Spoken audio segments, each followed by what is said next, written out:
I'm happy to give you a short talk on the question if resilience is a buzzword or a universal answer. And at the Leibniz Institute for Resilience Research in Mainz, we are a research institute which combines resilience research from the molecular biology to psychology uniquely in one institute. So we do quite interesting things.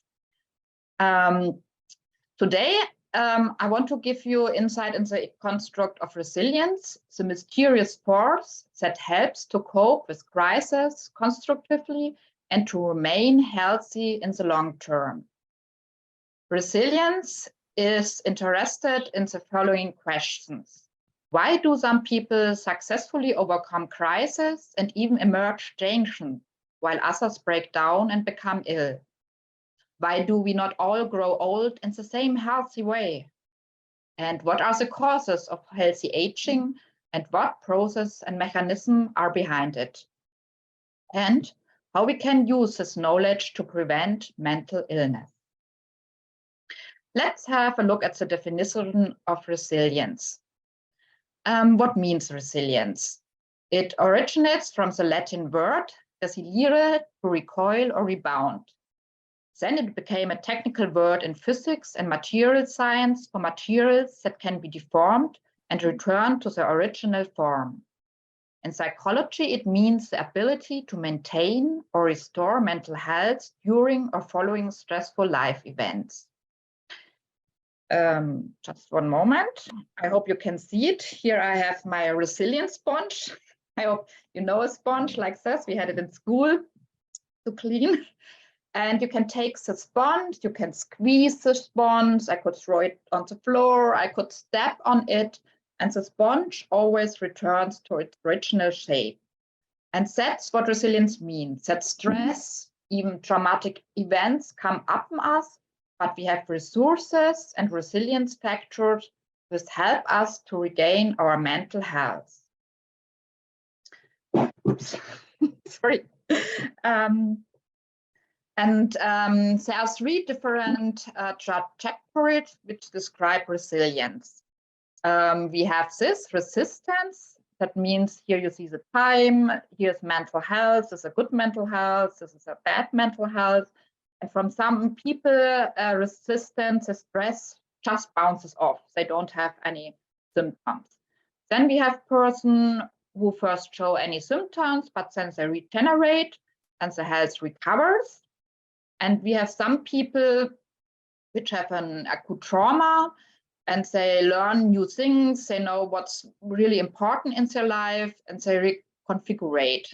It means they achieve an even better condition. Sometimes this happens, for example, when you have a really serious illness like cancer, for example. And Lepore and Revenson used a very nice metaphor. It's a metaphor of a tree which is shaken in the storm. So we have this tree which is really resilient. Storm can come and the tree stays the same. Then we have this regeneration. The branches are shaken, but when the storm is finished, they go back to their original form.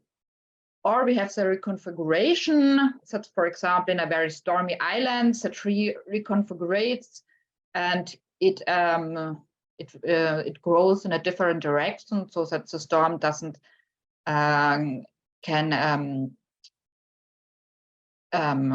change the tree anymore. And that's what the three different trajectories of resilience are. Resilience is a dynamic process of the lifespan, as you can see in this illustration. This shows a resilient trajectory over the lifespan. This is the lifespan. Here again is the mental health. Here are the stressor intensity we have in our life. And there's some time in life without big stressors and mental health stays stable. But then there's maybe an exposure to a big stressor, to the pandemic or the war or anything else, and my health deteriorates. But the person is able to regain their mental health by using different coping mechanisms and resources. And that's very important because resilience is an active, dynamic process and not a rigid personality trait. And it's developed in the interplay between the individual and the environment, meaning what stressors I have and how I can cope with the different stressors. It's a traveling concept which is applied to more and more contexts, like urban systems, how to create resilient cities, for example, crisis management, resilient organization and societies, and even dance, because it's an effective way, dance, for people who cannot express themselves verbally, to find symbolic and embodied expression of their suffering and hopes for the future. In our modern world, we all know the feeling of being under power. Social change increases the experience of stress, e.g. due to the globalization, to wars, demographic changes, digitalization, insecure employment, changing values, connectivity and complexity of our world. And crisis seems to be the new mode of normality. Our present is characterized by accelerated processes of change and profound social, economic, and ecological all these experiences. And in times of crisis, an increase in stressors among those affected was observed in research. So, for example, feeling like uncertainty and anxiety increased, as well as financial worries or other stresses emerged, like ensuring childcare or managing the energy transition. And on the other hand, decrease in resources emerged, like counseling, therapy, social interaction, vacation, resulting in an experience of permanent overload and stress. Here I have a resilience model for you. So resilience promises a solution to deal with stress and to stay healthy. And when stress hits us, we get into a state of imbalance. And when we have enough resources and resilience factors, we can recover and regenerate. But if we don't have enough resources and a maladaptive coping, we can get ill and develop a burnout or other somatic or mental illnesses like depression or, for example, high blood pressure. And as you can see, the resilience factors act as a buffer between the stressors and the coping process. And if you foster and train your resilience factors and resources, you are better protected against a negative adjustment. Good to know, resilience is not an exceptional case. It is, as Anne Marston and US American psychologist has pointed out, ordinary magic. This is shown in this figure. George Bonanno and colleagues from the US examined people who were exposed to a potentially traumatic experience, like a life-threatening disease or a severe car accident. Here's a potential traumatic event. This is again mental health. And they could show that almost 35 to 65% were resilient. And this is quite a number. And we found similar numbers in our own study during the corona pandemic in Germany. So most people stay resilient, although they had a really potentially traumatic event. And studies have shown that resilience promotion can be used as a preventive approach to the prevention of stress or associated illnesses like depression, anxiety disorders, or addiction. So how to boost your resilience? Is it possible? The beginning of the psychological resilience research and how to boost the resilience was a Kauai study. Maybe you have heard of it.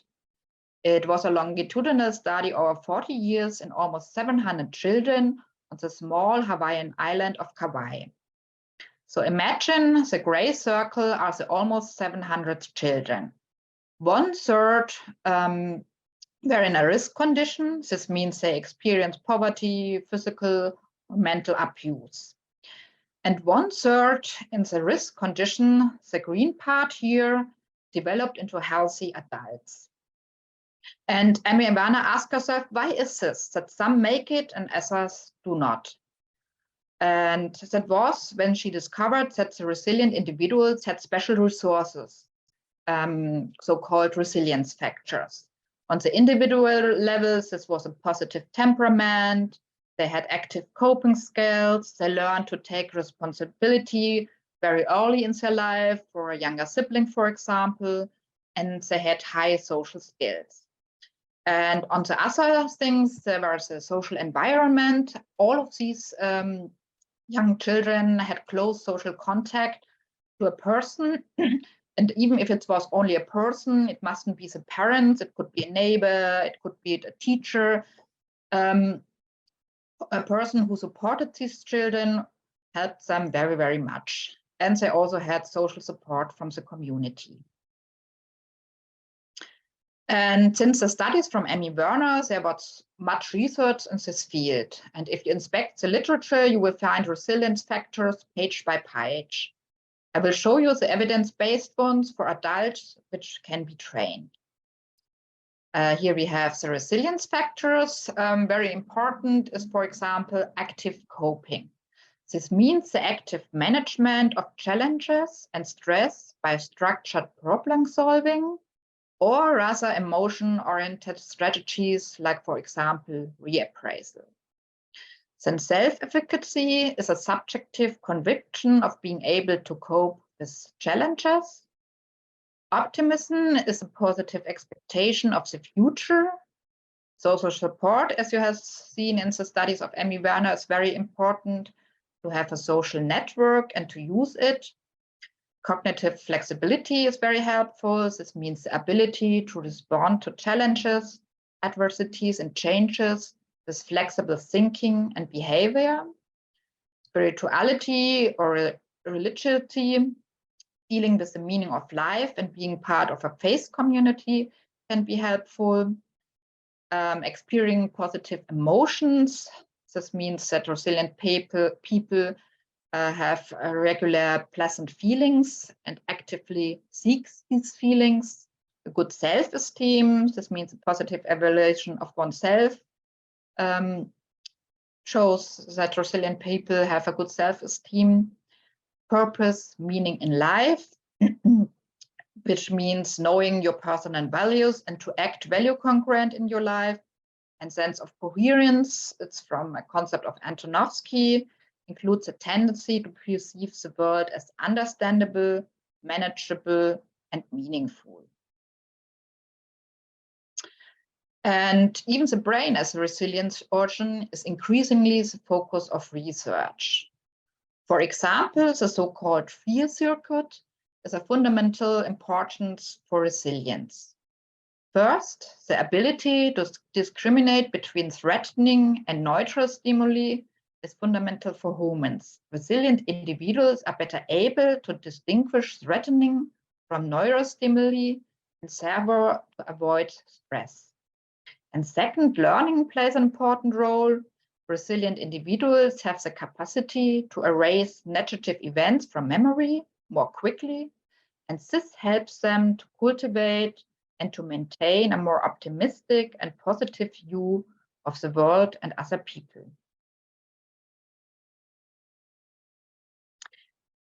Studies have shown that resilience trainings, where you train the above-mentioned resilience factors, help to strengthen your resilience and mental health. The important thing is to apply them practically in everyday life and not just to read about it. However, it should be noted that in the development of resilience intervention, a classical Western image of health and illness prevails. And most effectiveness studies have been conducted in Western countries, especially in Europe, Australia, Canada, or the US. So when you want to start right now, you should, to boost your resilience, you should always keep in mind that a good self-care is the foundation of a happy and healthy life. And that's what I want to show you here. The following 4 pillars are very important. as you know, the body, which means you have a good sleep hygiene, enough energy and exercise, a good nutrition and healthy nutrition, as well as that you avoid harmful substances like drugs or too much alcohol. The second pillar is the mind. This means strengthen your mind with fostering your resilience factors by cognitive training, by cultivation optimism and a positive attitude, and very important, by taking enough breaks and also to recognize your limits. The third pillar is a social pillar. This means maintain and cultivate your social networks, meet your friends, and have fun. And last but not least, the spiritual pillar. This means that you should try to connect yourself with the world by using religious or spiritual practices, meditation or gratitude exercises, for example. There are 2 minutes left for your input. Thank you. Okay. And one last remark, there are side effects of resilience. This could be the case when it's misused as a neoliberal concept by inverting resilience as an implicit or explicit commitment to health. This maintains the illusion that everything is manageable if only sufficient internal, external protective factors are given or strengthened. And when resilience is understood as a universal and simple remedy for all problems, we are dealing with a resilience paradox. For the concept of resilience must not be used to stabilize or maintain precisely those behaviors or conditions, for example, time pressure, explosion of human and environment, that impair and endanger people's health and well-being. So the goal should not be primarily to make resilient people, but to enable resilient constellations and behavior. The responsibility for remain mental health must not be assigned to the individual alone, but must always be strengthened and developed as a part of a holistic, multi-systemic approach at all levels. Therefore, resilience is not a simple answer to complex questions or universal remedy for all problems, but it helps to focus on our resources and on what we can change. So if you want to engage you further in this topic, here are some recommended readings. These are in German, but also here are some in English, like Learned Optimism, the Resilience Factors, or from Steve Hayes, Get Out of Your Mind and Into Your Life. And I would like to end with a quote from Max Frisch: "Crisis is a productive state. You just have to take away the taint of catastrophe." Thank you very much for your attention.